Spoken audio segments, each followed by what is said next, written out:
Hello আসসালামু guys. আলাইকুম। কেমন আছেন সবাই? ভালো আছেন তো? এই যে হাবিবা সুলতানা বিথিকা আর আমি কোনে বসে আছি? পুকুর ঘাটে।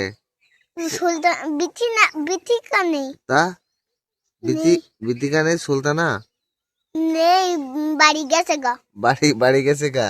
এই যে পুকুর ঘাটে বসে আছি আমি আর মাছ দিকে হাবিবা। ওইগুলো দেখো। এই যে মাছ, এখন মাছ দেখাবো, ঠিক আছে? ওই যে মাছের খাবার দিয়েছি, তো মাছ তো আয় না। আমি আর হাবিবা ওই যে বসে, একটা ছোট মাছ। হাবিবা আর আমি এই জায়গায় আছি তো, সে ভয়তে ভয়তে মাছ আসছিস না, হ্যাঁ?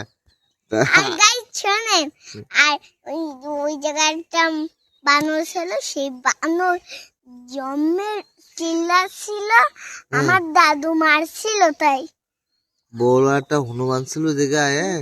আমি ঘুম পড়লাম, ঘুম পড়লে এবার সে হাবিবা আর সে এই যে সালমান ফার্সি, সে হাউ মাউ করতেছিল। এর আমি ঘুমিতে টেনাস করে লাভ দেওয়া, টেনাস করে লাভ দেওয়া উঠে, লাঠি তাই নিলাম। লাঠি নিয়ে গিয়া হেরে তাড়াই দিয়েছি, তাড়াই দিলে হেরা চলে গেছে, ঠিক আছে? তো কই গাইস তারাই দিতাম। চলে গেছিল না, ওখানে আমি তাড়া দিয়েছিলাম, তোমার দাদু আর আমি চলে গেছিল না।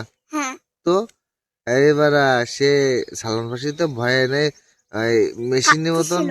মেশিনের মতন ওগুলো পাক দিতেছে নাকি, ধূপ ধাপ আর করতেছে। শোনেন, হ্যাঁ, আমিও ভয় পাইছিলাম। হ্যাঁ। সেই সেই কি পানি খাইছিলাম, আর আর কি?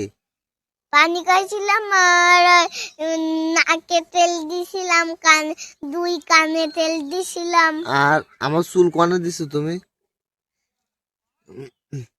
যাই হোক, এখন হাবিবার নতুন ব্লগার হচ্ছে গাইস, ঠিক আছে?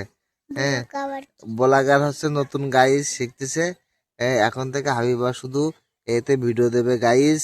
হ্যাঁ, আপনারা হাবিবার একটু লাইক কমেন্ট করবেন, আর হাবিবার একটু, ঠিক আছে, সবাই মিলে লাইক করবেন, সাপোর্ট করবেন।